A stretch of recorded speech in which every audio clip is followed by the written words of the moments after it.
Hello guys, welcome back to my channel আরুষিসার লাইফস্টাইলে। আশা করছি তোমরা সকলেই খুব ভালো আছো। আমিও খুব ভালো আছি। তো আজকে সকালবেলা চলে গেছি দিদাবাড়িতে, কারণ দিদাবাড়ির আজকে গৃহপ্রবেশ, তাই জন্য। আর বাবা বাজার থেকে দেখো কত রকমের ফল নিয়ে এসছে, কারণ আজকে পুজো বাড়িতে। আর নতুন ঘর যেহেতু, তার নতুন ঘরের পর্দাগুলো সমস্ত কিছু লাগিয়ে নিচ্ছে। আর ঘরের সামনে যে দরজাটা, সেই দরজাটার সামনেও ফুল দিয়ে সুন্দর করে ডেকোরেশন করে দিয়েছে। আর যেই জায়গাটার মধ্যে পুজো হবে সেই জায়গাটাও ফুল দিয়ে সুন্দর করে ডেকোরেশন করে নেওয়া হচ্ছে। আর এটা হচ্ছে দিদা দাদুর ঘরেরই আজকে গৃহপ্রবেশ। তো তারা আর এই পৃথিবীতে নেই, কিন্তু তারা যেখানেই থাকুক ভালো থাকুক। তো সেই জন্য তাদের গলায় সুন্দর করে মালা পরিয়ে দেওয়া হলো। আর এখানে বাবা দেখো, তোমার পুরনো যে ঘর, সেই ঘরেও সুন্দর করে মালা পরিয়ে ডেকোরেশন করে নিয়েছে। আর আমি বসে পড়েছি আলপনা আঁকার জন্য, কারণ এই জায়গাটার মধ্যেই পুজো করা হবে ওই জন্য। তো এই জায়গাটার মধ্যে সুন্দর করে আমি আলপনা দিয়ে এঁকে নিচ্ছি। আর সামনে যে ডোরটা আছে, সেই ডোরটার সামনেও আমি সুন্দর করে আলপনা দিয়ে এঁকে নিয়েছি। আর কালারটা না খুব একটা বোঝা যাচ্ছে না, কারণ যেহেতু মেঝেটা না খুব সাদা, ওই জন্য এই ডিজাইনগুলো খুব একটা ফুটছে না। সমস্ত কিছু জোগাড় যন্ত্র করতে করতে এদিকে দেখি ঠাকুরমশাই এসে হাজির। তো তারপরেই উনি ওনার কাজ শুরু করে দিয়েছেন। উনি সামনের যে দরজাটা, সেই দরজার সামনে কলা গাছগুলো দিয়ে ঘরটাকে প্রতিষ্ঠা করে একটু পুজো করে নিচ্ছে। তারপরে চলে এসছে ঘরে। ঘরে এসে ওনার যে সমস্ত ঠাকুরের সামনে যে সমস্ত জিনিসপত্রগুলো গোছানোর দরকার ছিল, তো সেগুলো উনি আস্তে আস্তে গুছিয়ে নিচ্ছে। আর ঠাকুরের পিছনে যে ডেকোরেশনটা তোমরা দেখতে পাচ্ছ না, সেটা আমি করেছি আম পাতা দিয়ে, ফুল দিয়ে। তো কেমন হয়েছে তোমরা জানিও। আর ওইদিকে মা ফলগুলোকেও ঝটাপট করে কেটে নিচ্ছে, কারণ অনেকটাই বেলা হয়ে গেছে, উনি এবার পুজোটাও শুরু করবে। আর ওইদিকে বাবা সিন্নি তৈরি করছে, তার ফাঁকে আমি গিয়ে একটু করে একটা শাড়ি পরে আসলাম। এদিকে বাবা সিন্নিটা তৈরি করছে, কারণ আজকে নারায়ণ পুজো হবে বাড়িতে, তাই জন্য।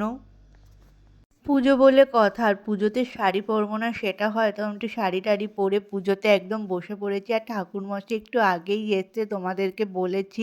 তো উনি ওনার মতো করে সমস্ত কিছু জোগাড় যন্ত্র করে নিয়েছে, কারণ উনি বলেই রেখেছিল আমি একটু আগে গিয়ে সমস্ত কিছু জোগাড় যন্ত্র করে নেব। তাই উনি একটু আগে এসে সমস্ত কিছু নিজের মতো করে জোগাড় যন্ত্র করে নিয়েছে। আর তোমাদেরকে বলা হয়নি, এটা হচ্ছে আমার দিদার বাড়ি।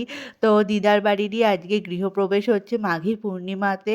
তো সেই দিদার বাড়িরই গৃহপ্রবেশ আজকে করা হলো। আর দিদা দাদু যেখানেই থাকুক খুব ভালো থাকুক, কারণ তাদের স্বপ্নের এটা বাড়ি ছিল। কিন্তু দিদা দাদু থাকাকালীন অবস্থায় এই বাড়িটা পুরোপুরি কমপ্লিট করে ওঠা হয়নি। তারা দেখেও যেতে পারেনি। তাদের খুব আশা ছিল যে এই বাড়িতে তারা উঠবে, থাকবে, কিন্তু সেটা আর হয়নি। কিন্তু তারা যেখানেই থাকুক খুব ভালো থাকুক, সুস্থ থাকুক, সেটাই আশা করব। তো তারা এখানে রয়েছে, আর পুরো পুজোটাও তারা দেখতে পাচ্ছে, কারণ তাদেরকে পুজোর সামনেই রাখা হয়েছে যাতে তারা পুজোটা খুব ভালোভাবে দেখতে পারে। পুজো আমাদের পুরোপুরি কমপ্লিট হয়ে গেছে। চলো এবার তোমাদেরকে পুরো বাড়িটা ঘুরিয়ে দেখাই। এটা হচ্ছে ফার্স্টের থেকে শুরু। এটা দিদা দাদুর পুরনো বাড়ি, এখানেই তারা থাকতেন। আর এটা হচ্ছে নতুন বাড়ি। নতুন বাড়ির সামনেই হচ্ছে কলপার। তারপর চলো এবার ভিতরে ঢুকি। তো ভিতরে ঢুকে এখানেই মা বাবা পুজোটা করেছিল, কারণ সামনের দিকে এখানেই পুজোটা করা হয়েছিল। তো তার মাথার ওপরেই রয়েছে দিদা দাদু, আর এখানে মা বাবা সিন্নি তৈরি করছে। এটা হচ্ছে সেকেন্ড ঘর। তো সেকেন্ড ঘর এইটা দেখো অনেকটাই বড় হয়েছে সেকেন্ড ঘরটা। আর তার পাশ দিয়ে দেখো জানলা রয়েছে। আর এটা হচ্ছে পায়খানা বাথরুম করা হবে, তো সেটা এখনো পর্যন্ত করা হয়নি, কারণ এখানে পাথর বসানো হবে, তাই জন্য। আর এটা হচ্ছে রান্নাঘর।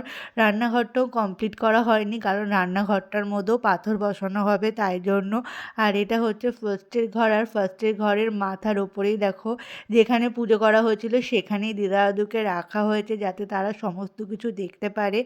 আর এইটা হচ্ছে পুরনো ঘর আর নতুন ঘরের মাঝখান দিয়ে রাস্তা। তো এই রাস্তার পিছনের এখানে করা হয়েছে একটা বড় পায়খানা বাথরুম। তো এটাও অনেকটাই বড় হয়েছে। আর তার পাশেই রয়েছে জমি। তো এটা ফাঁকা জমি পড়ে রয়েছে।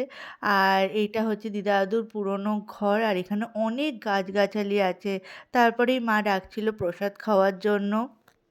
তারপরেই মা খেতে দিয়ে দিয়েছিল, কারণ অনেকটাই বেলা হয়ে গেছিল, তাই জন্য। এখানে সমস্ত দুপুরে খাবার নিয়ে বসে পড়েছি, তো খাওয়াও হয়ে গেছে। আর এখানে ভাই আর মামার ছেলে দেখো, ও চলে এসছে। তো ও এই সবে আসলো। এখানে মা ওকে প্রসাদ দিচ্ছে। তারপরে একে, একে পাড়া থেকে সবাই আসছে প্রসাদ খাওয়ার জন্য।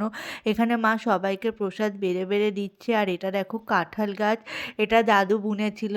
তো এই কাঁঠাল গাছে দেখো কত কাঁঠালের মুচি এসছে, তো সেটাই তোমাদের সাথে শেয়ার করলাম। আর এই জায়গাটা দেখো পুরো ফাঁকা না, আর বেশ ভালো লাগছে। এই জায়গাটার মধ্যেই আমি বেশিরভাগ সময় ঘুরে, ঘুরে বেরিয়েছি।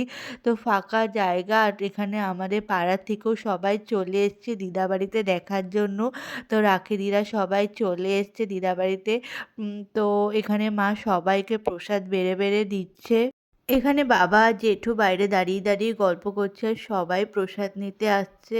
তো চলো ভিডিওটা আর বড় করলাম না, এখানেই শেষ করে দিলাম। ভিডিও যদি ভালো লাগে তাহলে লাইক, কমেন্ট, শেয়ার অ্যান্ড চ্যানেলটিকে সাবস্ক্রাইব করে দিতে ভুলো না। তো চলো আজকের মতো এখানেই টাটা, বাই বাই। তো নেক্সট ভিডিওর অপেক্ষায় থেকো, আবার আশা করছি তাড়াতাড়ি ভিডিও দেবো।